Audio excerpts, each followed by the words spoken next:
కృపలో క్షేమము నీచితివి, కృపకు పాత్రులుగా చేసితివి. కృపలో క్షేమము నీచితివి, కృపకు పాత్రులుగా చేసితివి. కృపను గూర్చి పాడెదనేను, కృపను గూర్చి పొగడెద నిన్ను. కృపను గూర్చి పాడెదనేను, కృపను గూర్చి పొగడెద నిన్ను. నీ కృపలో నాకు రక్షణ, నీ కృపలో నాకు బలము, నీ కృపలో నాకు స్వస్థత, నీ కృపలో నిత్య జీవము. నీ కృపలో నాకు రక్షణ, నీ కృపలో నాకు బలము, నీ కృపలో నాకు స్వస్థత, నీ కృపలో నిత్య జీవము. కృపలో క్షేమము నీచితివి, కృపకు పాత్రులుగా చేసితివి. ప్రభు అయినటువంటి యేసుక్రీస్తు వారి పరిశుద్ధమైన నామములో తండ్రి అయిన దేవాది దేవునికి నిత్యము స్తుతియు స్తోత్రములు, మహిమయు ఘనతయు ప్రభావములు యుగయుగములు ప్రభువునకే చెల్లునుగాక. ఆత్మీయులారా, బాగున్నారు కదా? దేవుని మహాకృపను బట్టి మరొక పర్యాయం మనం ఇలాగున కలిసి దేవుని వాక్యాన్ని గొప్ప చేసే భాగ్యం మహాదేవుడు మనకు అనుగ్రహించినారు. దయగలిగిన ఆయన ఆత్మచేత సమభూమి గల దేశమున ప్రభు మనలందరినీ నడిపించునుగాక. ఆమేన్. నేటి దినాన వాక్య ధ్యానం కొరకిన భాగము సంఖ్యాకాండం 22వ అధ్యాయము 31 నుండి కొన్ని వచనాలను మనము ధ్యానం చేయబోచున్నాము. 32వ వాక్యము. యెహోవా దూత, ఈ ముమ్మారు నీ గాడిదను నీవేళ కొట్టితివి, ఇదిగో నా ఎదుట నీ నడత విపరీతమైనది కనుక నేను నీకు విరోధునై బయలుదేరి వచ్చి తిని. ప్రార్థన. తండ్రి దేవా స్తోత్రాలు. చదువుబడిన వాక్యం ఇది వినుచున్నవారు మీ వారు, మీ దాసుడనైన నన్ను సంపూర్ణంగా మరుగు చేయండి. మీ దైవస్వరమును వినిపింపచేయండి. ఆశ్చర్యకరమైన మీ మహాకృప అందరికీ వెల్లడిపరచబడును గాక. మేలు చేత నడిపించండి. మీ కృపయు కాపుదలయు కనికిరమును రెట్టింపవును గాక. మీ ఆత్మ స్వాధీనంలో నడిపించండి. రహస్య రాకడ కొరకే సిద్ధం చేయండి. వాక్కు చేత మాతో మాట్లాడమని యేసయ్య మహోన్నతమైన నామంలోనికి ప్రార్థించిన మనవులని పొందియున్నామని నమ్ముచున్నాము మా పరమ తండ్రి. ఆమేన్. ప్రియులారా, బాగున్నారు కదా? ఈ చదివినటువంటి వాక్య భాగాన ఈ సందర్భంలో బిలామునకు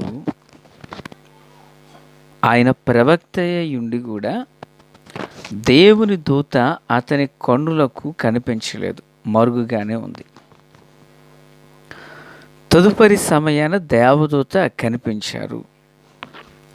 ఇప్పుడు జరిగిన విషయం ఏంటంటే, దేవదూత అంటున్నారు, ఈ ముమ్మారు నువ్వు గాడిదను కొట్టావు కదా, ఒకవేళ ఆ గాడిద అలాగున వైదొలగని ఎడలా నేనిప్పుడే కత్తి దూసి నేనిప్పుడే నిన్ను చంపి దాని ప్రాణాన్ని కాపాడుదును అని చెబుతున్నారు. ప్రియులారా, గడిచింది నాన్న మనం విన్నాం కదూ, గాడిదకు దేవుడు అక్కడ దూత బయలుపరచబడ్డారు కానీ బిలామునకు బయలుపరచబడలేదు. ఎందుకంటే బిలాము కన్నులు మూసిన వాడిగా ఉండిపోయాడు. తన నడక చాలా విపరీతమైనదని దేవదూత చెప్పుచున్నారు. అయితే పిల్లరా, ఇంత సంభాషణ జరిగి తదుపరి దేవదూత ప్రత్యక్షమై తనకు బయలుపడినప్పుడు తన దృష్టికి తను ఎలా ఉన్నాడంటే, దైవ చిత్తానుసారమైనటువంటి దుఃఖము అనేది తనలోకి రాలేదు. దైవ చిత్తానుసారమైన దుఃఖం ఏం చేస్తుంది?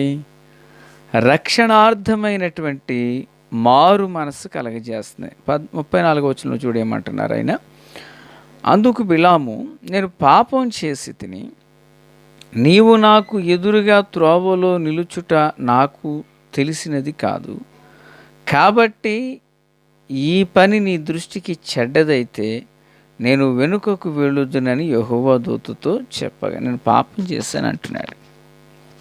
ప్రియులారా, నిజానికి ఇలాంటి సందర్భం నూతన నిబంధనలు ఒకటి చూస్తాం.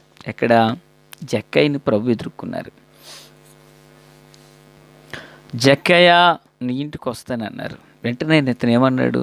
అయ్యా అయ్యా, నేను ఎవరి దగ్గర అన్యాయంగా తీసుకున్నానో 4 అంతలు తిరిగి చెల్లించి తను శుద్ధి చేసుకోవడానికి ఇష్టపడ్డాడు.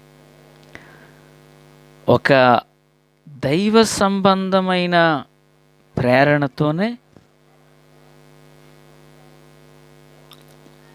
తన పాప స్థితిని అంతటిని తాను ఒప్పుకోవడం మొదలుపెట్టాడు. ప్రియులారా, ప్రభువారు ఏమన్నారు? అతనికి రక్షణార్థమైన మారు మనసు కలుగుటకు అవకాశం ఉందని చెప్పి ఇతడు కూడా అబ్రహాము కుమారుడే, ఇతనింటికి రక్షణ వచ్చిందన్నాడు. అంటే మారు మనస్సుకు తగిన ఫలం అతడు పొందుకున్నాడు.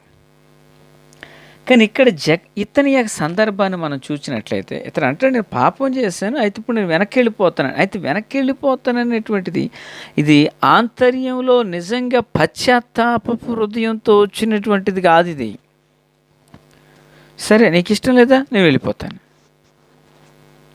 అయితే పులేరా, ఇతనిలో ఒక నిజమైన పశ్చాత్తాపం లేదు కనుకనే తను ఒక దీవెనకరమైన వ్యక్తిగా మారలేకపోయాడు. యోధా పత్రికలో, ప్రకటన గ్రంథంలో భక్త పేతురు గారు ఈయన గురించి చెప్పినప్పుడు తిన్నని మార్గాలు చెరిపినటువంటి బిలాము బోధ అంటారు. అంటే చెరిపెడి స్వభావము, చెరిపెడి వంటి ఆలోచనయు కలిగిన వ్యక్తి ఎవరంటే ఈ యొక్క బిలాము. ఆత్మీయులారా, బాగా శ్రద్ధగా దేవుని మాటలు విందాం. కలిపి చెరిపెడి వంటి స్వభావాన్ని ఇతడు కలిగిన వాడు కనుకనే ఇతనికి నిజమైన మారు మనసు అనేది కలగలేదు. మరి దేవుడు ఎందుకు ఇంతగా దేవదూత ప్రత్యక్షం అవ్వడం, తనకి బుద్ధి చెప్పడం, గాడిదకు నోరవడం ఎందుకంటే ఈ కలిపి చెరిపెడి వంటి స్వభావం కలిగిన వ్యక్తి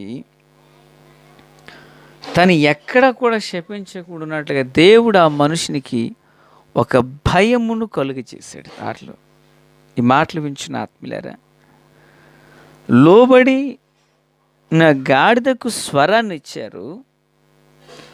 లోబడని యొక్క వ్యక్తి స్వరమును తన స్వాధీనంలో చేశారు ప్రభు. ఎంత గొప్ప దేవుడో చూడండి. గాడిద ప్రభువును చూసి వెనుదిరుగుతుంది, దెబ్బలు తినడానికి ఇష్టపడింది కనుకనే గాడిదకు స్వరం వచ్చింది, గాడిదకు ప్రత్యక్షత కలిగింది. గాడిదను రక్షిస్తానంటున్నారు ప్రభు. అక్కడ దాన్ని రక్షించి నేను చంపుదు, అది అడ్డుపడింది అంటున్నాడు. కానీ ఈ మనిషి అనబడిన ఈ వ్యక్తి విషయానికి వచ్చేసరికి ప్రభువారు చెప్పిన మాట ఏంటంటే ఆ గాడిద అడ్డుపడింది, లేకపోతే నేను చంపేద్దాను. ప్రియులారా, వింటున్నారా? అంటే ఒక వ్యక్తి విపరీతమైన నడక నడిచినప్పుడు, లోతైన పశ్చాత్తాపం లేనప్పుడు ఆ మనిషి ఏ స్థితికి నడిపించబడతాడు అనేది ఇతని బట్టి మనం అర్థం చేసుకోవచ్చు. లోతైన పశ్చాత్తాపం లేని వ్యక్తి ఎలాగున ప్రభు యొక్క శిక్షకు గురవుతాడు. కనుక దేవుని ప్రియులారా, ఆత్మీయంగా దేవుని బిడ్డలకు మన జీవితంలో ఒకటెప్పుడు మనం గుర్తుపెట్టుకోవాలి, దేవుని మాటకు మనం లోబడాలి. బలులు అర్పించుట కంటే, వింటున్నారా, బలులు అర్పించుట కంటే మాట వినుటయు, ఆజ్ఞను గైకొనుటయు, పొట్టేళ్ల క్రొవ్వును అర్పించుట కంటే మాట వినుటయు శ్రేష్టమన్నారు. కనుక పిల్లరే, ఈ బిలాము తదుపరి సమయంలో కూడా దేవుని తిన్నని మార్గంలో నడిచినట్లుగా కాకుండా వక్ర మార్గానికి నడిచిన వ్యక్తిగా కనిపిస్తూ ఉంటాడు.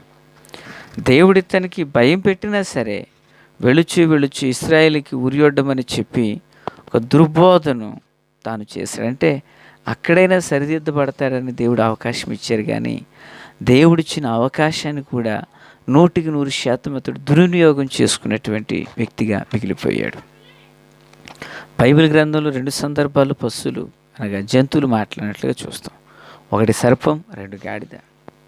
సర్పం సాతాను ఆత్మకు చోటిచ్చి నాశనానికి ఒడిగట్టితే, గాడిద దేవుని నడిపింపునకు లోబడి ఆత్మకు చోటిచ్చి దేవుని చిత్తాన్ని ఒక వ్యక్తి కనులు మూసుకుపోచుండగా అతడు కనులు తెరుచున్నట్లుగా ఈ గాడిద ఉపయోగపడింది. నేనంటాను, ఒక గాడిద దేవుని పని కొరకు ఉపయోగపడితే జీవం కలిగిన దేవుని పిల్లలుగా మనం ఎంతగా ప్రభు కొరకు ఉపయోగపడాలి, మనం ఎంతగా ప్రభు కొరకు కష్టించాలి, మనం ఎంతగా ప్రభు కొరకు నిలవబడాలి.